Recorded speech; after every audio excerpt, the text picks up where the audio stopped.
இது 28th October 2019 Nancy DeMoss வாக்கமூத்தின் seeking him ப்ரோக்ராமிலிருந்து எடுக்கப்பட்டது.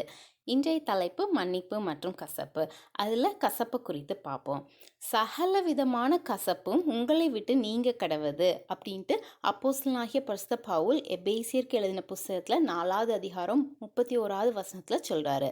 இந்த வசனத்தில் கசப்பு என்ற வார்த்தை கிரேக்க மூல வார்த்தையான பிக் அப்படின்ற வார்த்தையிலேருந்து வருது.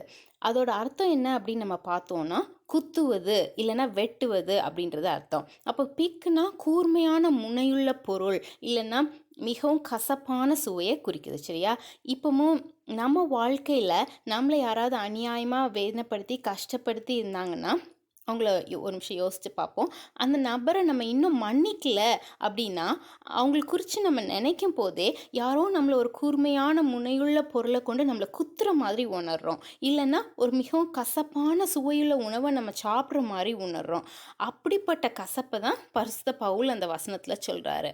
அந்த மாதிரியான கசப்பை நம்ம உணர்வோம்னா அதுக்கு நிவாரணம் என்ன?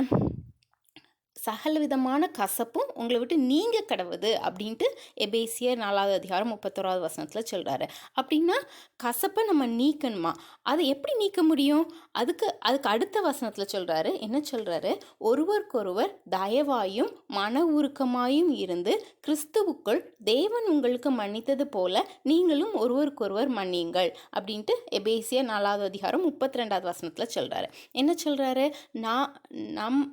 நம்ம தேவனுக்கு விரோதமாக செய்த கசப்பை அவர் நமக்கு மன்னித்தது மாதிரி நாமும் கூர்மையான முனை நம்மளை தாக்குற மாதிரி உள்ள கசப்பை இல்லைன்னா மிகவும் கசப்பான உணவை சாப்பிட்ற மாதிரி உள்ள கசப்பை மன்னிக்கணும் அப்படின்ட்டு. சரியா?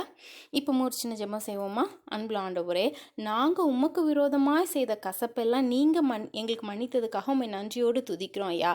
அதே மாதிரி மற்றவங்க எங்களுக்கு விரோதமாக செய்கிற காரியங்களினால வர்ற கசப்பை அந்த நபரை நாங்கள் மன்னிப்பதின் மூலம் அந்த கசப்பை முழுதுமாய் நீக்க எங்களுக்கு உதவி செய்வதற்காக நன்றியோடு துதிக்கிறோம் ஐயா. இயேசுவின் மூலமாய் ஜெபம் கேளும் அன்புள்ள பிதாவே. ஆமென்.